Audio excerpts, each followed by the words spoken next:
শ্ৰদ্ধা ৰাইজ ক্লাছ 9ত আমি সাইকেল দিছো এইবাৰ আৰু দুটা আঁচনি দিম আমাৰ বহুত লৰা ছোৱালীয়ে মেট্ৰিক দিয়াৰ আগতে মাকে কয় যে মোৰ লৰাই গাখীৰে নাখায় মই মনে মনে চিন্তা কৰো তাৰমানে ঘৰত গাখীৰ আছে আৰু কিছুমান মাকে গাখীৰ খুৱাব খুজে গাখীৰ কিনা পইচা নাই ঠিক কৈছো নে নাই সঁচা কথা এতিয়া মেট্ৰিকত দিয়া যিমান লৰা ছোৱালীয়ে মেট্ৰিক দিব সব লৰা ছোৱালীক মই মাহত 300 টকা কৈ দি থাকিম যাতে ঘৰত গাখীৰ এগিলাস কিনিব পাৰে শ্ৰদ্ধা ৰাইজ 1.5 লাখ লৰা ছোৱালীক আমি চাকৰি দিছো কিন্তু সবেইটো চাকৰি তথাপিতো নাপাব যিবিলাক লৰা ছোৱালীয়ে চাকৰি নাপাব তেওঁলোকক ব্যৱসায় বাণিজ্য কৰিবৰ বাবে বেংকৰ পৰা নহয় চৰকাৰে ডাইৰেক্টলি 2 লাখ টকা কৈ দিব যাতে তেওঁলোকে ব্যৱসায় বাণিজ্য কৰিব পাৰে মই ডিগ্ৰী পাস কৰিলো ইন্টাৰভিউ দিব লাগে গুৱাহাটীত যাব লাগে কলিকতাত যাব লাগে দুখীয়া ঘৰৰ লৰা ছোৱালীয়ে ইন্টাৰভিউ দিব নোৱাৰে মোৰ নিজৰ অভিজ্ঞতা যেতিয়া এডিআৰিৰ আমি পৰীক্ষা পাতো যদি ফিজ নলও ক্যান্ডিডেট 12 লাখ হয় আর যদি ফিজ লও ক্যান্ডিডেট 4 লাখ হয় তার মানে অসমত আমার এনেকুৱা বহুত দুখীয়া মানুহ আছে যোনে পৰীক্ষাৰ মাসুল খেনিও দিব নোৱাৰে সেই কাৰণে এইবাৰ আমি সিদ্ধান্ত লৈছো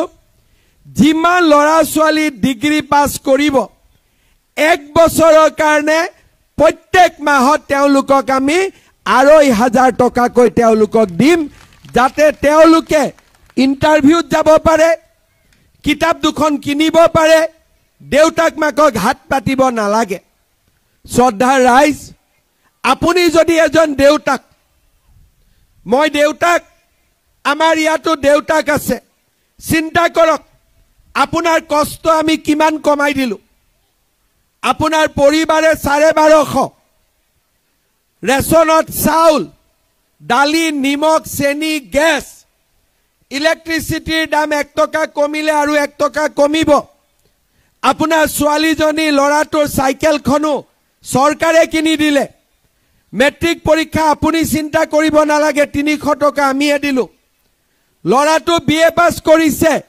ইন্টাৰভিউ মাৰিব যাব লাগে আপুনি পইচা দিব নালাগে আমিয়ে দিলো ঘৰত বেমাৰ হল 5 লাখ টকা লৈকে চিকিৎসা আমিয়ে দিলো আৰু জিঅ' টেগিং হল পকা ঘৰ এটা আমিয়ে দিলো আৰু কৃষক সন্মান নিধিটো টকা আমিয়ে দিলো লুঙি ধুতিতকৈ ভাল নে বেয়া একদম নিজৰ মনৰ পৰা কব লুঙি ধুতিতকৈ ভাল নে বেয়া শ্ৰদ্ধা ৰাইজ ইয়াৰ লগতে আৰু আমি কি পাইছো বিজেপি চৰকাৰ আহিলে শান্তি পালো সন্ত্ৰাসবাদ নোহোৱা হল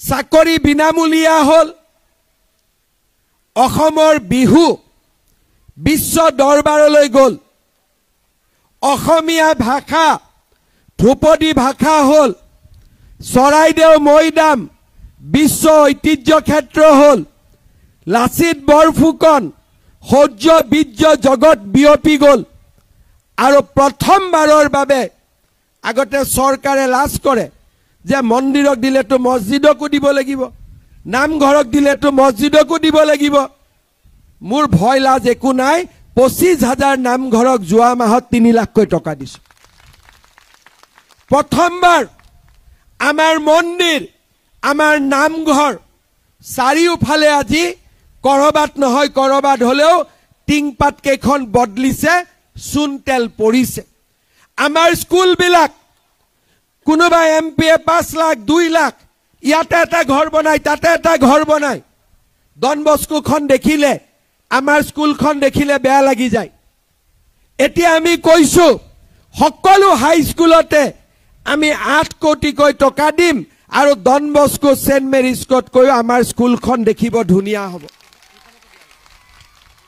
এই স্কুলৰ নিৰ্মাণ কাৰ্য চলি আছে আৰু সকলোতে দিম এখন দুখন নহয় কংগ্ৰেছৰ দিনত অংগনবাদী কেন্দ্ৰ পাৰ এটাও সোমাব নোৱাৰে, বাচ্চা সোমোৱা বাদ দিয়ক। এতিয়া আমাৰ আদৰ্শ অংগনবাদী কেন্দ্ৰ, এই পৰিৱেশ, ৰাস্তা ঘাটৰ পৰিৱৰ্তন, আজি আপোনালোকে দেখিছে গোৱালপাৰাৰ পৰা গুৱাহাটীলৈ নেশ্যনেল হাইৱে কেনেকৈ বনি আছে। আজি আমাৰ অঞ্চলবিলাক যদি 10 বছৰৰ মূৰত কোনোবা অসমত আহে, এইখন অসম চিনিয়ে নাপাব যিখন অসম আজি আমি দেখা পাইছোঁ।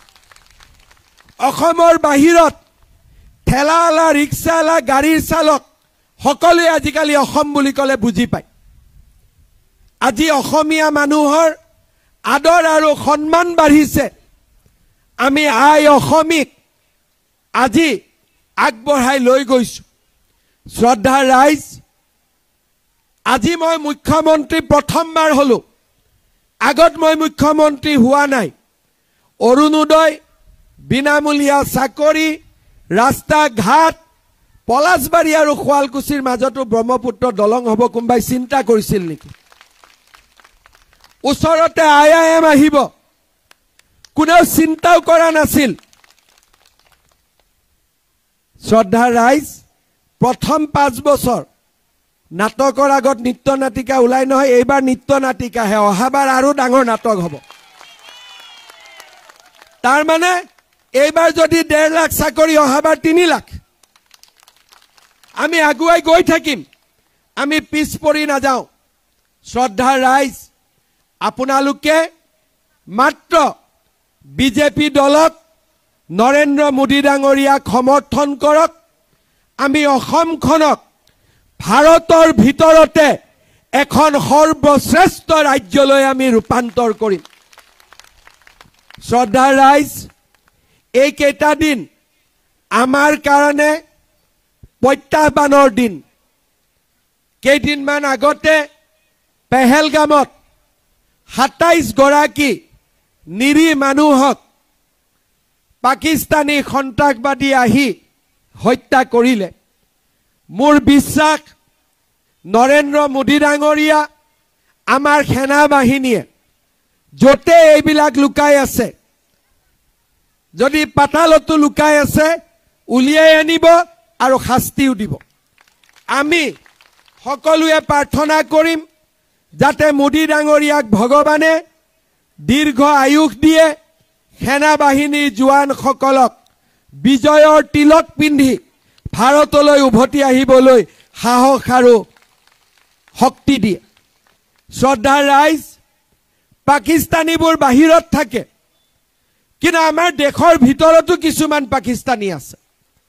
ছ'চিয়েল মিডিয়াত, ফেচবুকত পাকিস্তান জিন্দাবাদ দিয়ে থাকে। আমি এইবিলাকৰ বিৰুদ্ধেও কঠোৰ হ'ব লাগিব। সেইকাৰণে মই যিসকল ঘৰৰ ভিতৰত পাকিস্তানী আছে, মই তেওঁলোকক কৈছোঁ, সাৱধান থাক, চবৰে ঠেং ভাঙি আছোঁ, চবৰে ঠেং ভাঙিম। ইয়াক আমি পাকিস্তানী কৰিবৰ কাৰণে অসম এৰি নিদিওঁ। কংগ্ৰেছৰ MPয়েতো 15 দিন গৈ পাকিস্তানতে থাকি আহে আৰু ফেচবুকত পাকিস্তান জিন্দাবাদ। মই তেওঁলোকক কৈছোঁ, কোনো আৰামত থাকিব নোৱাৰে, চবৰে ঠেং ভাঙা যাব অসমত। পাকিস্তানী জিন্দাবাদ দি ইয়াত নহ'ব। আগতে বেলেগ অসম আছিল, এতিয়া ধুবুৰী, চালমাৰাটো অসমীয়া মানুহ সাহসেৰে থাকিব পাৰে। আগৰ দিন নাই। কাৰোবাৰ মতে এতিয়া দেশ নচলে, এতিয়া দেশ চলিব আমাৰ অসমীয়া আৰু ভাৰতীয় মানুহৰ মতে, বেলেগৰ মতে দেশ নচলে। শ্ৰদ্ধাৰ ৰাইজ, আপোনালোকে আশীৰ্বাদ কৰিব যাতে আমি সদায় এই ধৰণে আমাৰ অসমখনক আগুৱাই লৈ যাব পাৰোঁ। লুঙি ধুতিৰ চৰকাৰ যাতে অসমত আৰু কেতিয়াও উভতি নাহে, সদায় যাতে অৰুণোদয় চৰকাৰ চলি থাকে। 10,000টো লাগিবনে নাই মাসকলকে? ইমান ধুনীয়াকৈ মনে মনে বহি আছে, মই ভাবিলোঁ নালাগে নেকি।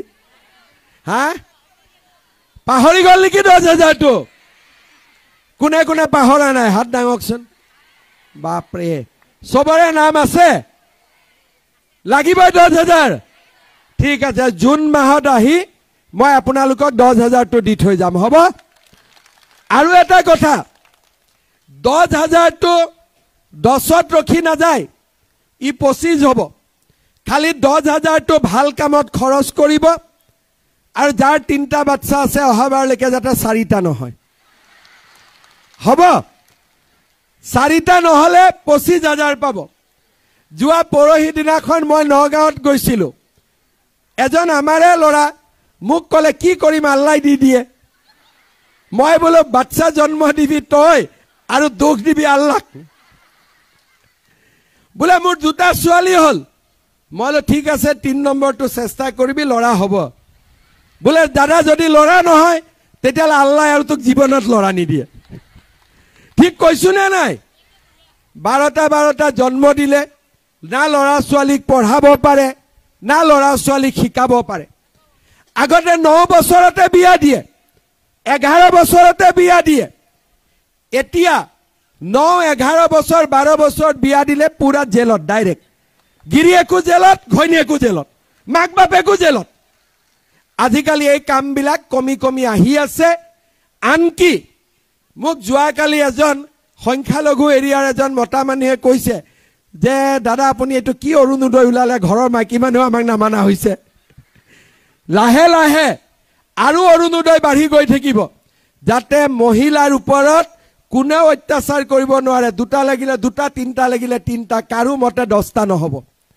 ঠিক কৈছো নে নাই শ্ৰদ্ধাৰ ৰাইজ আগতে কোনো মুখ্যমন্ত্ৰী এইবিলাক কাম কৰা নাছিল আজিৰ পৰা যদি 15 বছৰ আগতে বাল্য বিবাহ বন্ধ হৈ গ'লেতেন বহুত মানুহৰ জীৱন বাচি গ'লেতেন বহুত ছোৱালীৰ জীৱন বাচি গ'লেতেন কোনো চৰকাৰে আগত কাম কৰা নাই আজি লাহে লাহে আপোনালোকৰ আশীৰ্বাদত আমি এই কামবিলাক কৰিছো আৰু মানুহেও বুজি পাইছে যে এইবিলাক কামত ৰাজনীতি নাই আমাৰ ভালৰ কাৰণে এই কামবিলাক আজি কৰা হৈছে শ্ৰদ্ধাৰ ৰাইজ 10,000 টকা প্ৰথমবাৰ দ্বিতীয় বছৰত আইসকলে 25,000 পাব তৃতীয় বছৰত 50,000 পাব লিখি থৈ দিয়ক কোনবাই ক'ব পাৰে ইমান টকা দিবনে হিমন্ত বিশ্ব শৰ্মাই কৈছো পুৱাটোতো পায়ে যাব কোনো চিন্তা কৰিবলগীয়া একো নাই